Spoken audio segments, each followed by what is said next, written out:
Our next writer is a member of IVAW who I also just recently met, and also it makes me very happy to know that he's part of the Colorado crew and is bringing art, including visual art, sticker art, to IVAW Colorado. I think there's some on the table right there. I'm happy to bring up Dom.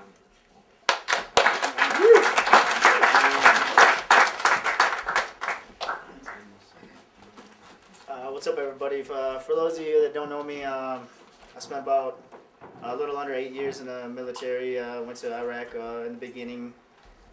So, you know, the whole weapons of mass destruction. All right, let's go get them. Then we get over there, and not only did the subject, not only did we didn't look for weapons of mass destruction, but the subject never even came up. Weeks into the deployment, they told us to stow our gas masks, and I'm just like, well, what's going on? I thought weapons of mass destruction, you know. And so that was probably like one of the very first questions I had when I got over there, and then I had all kinds of questions when I came back and wasn't getting no answers. So I had to go and do some research and get the answers on my own, and the answers that I found angered me, and so I found IVAW, and I figured this is the right place for me to be. And so far I've had a really good time with IVAW. Out of Winter Soldier, there was a Vietnam veteran that gave me this poem, and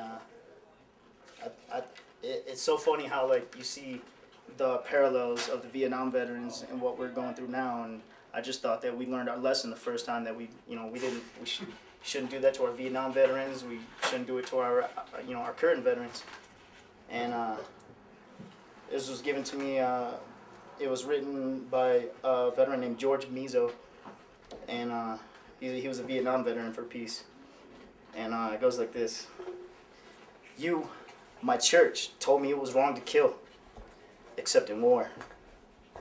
And you, my teachers, told me it was wrong to kill, except in war. You, my mother and father, told me it was wrong to kill, except in war. You, my friends and my government, told me it was wrong to kill, except in war. You sent me to war to kill, and when I had no choice, you told me I was wrong. But now I know that you were wrong, and now I'll tell you, my church, my teachers, my mother, father, my friends, my government, it is not wrong to kill, except in war. It is wrong to kill, period. And this you'll have to learn, just as I did."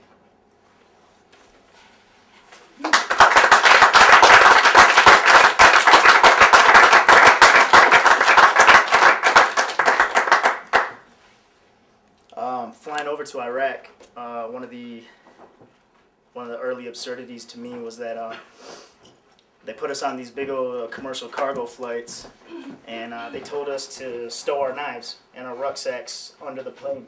We weren't allowed to have our knives, our our Gerbers, our our sidearms, or some of us use knives as sidearms, and so they told us that we weren't allowed to have edged weapons, knives on us on the plane. And I was like, that's kind of funny.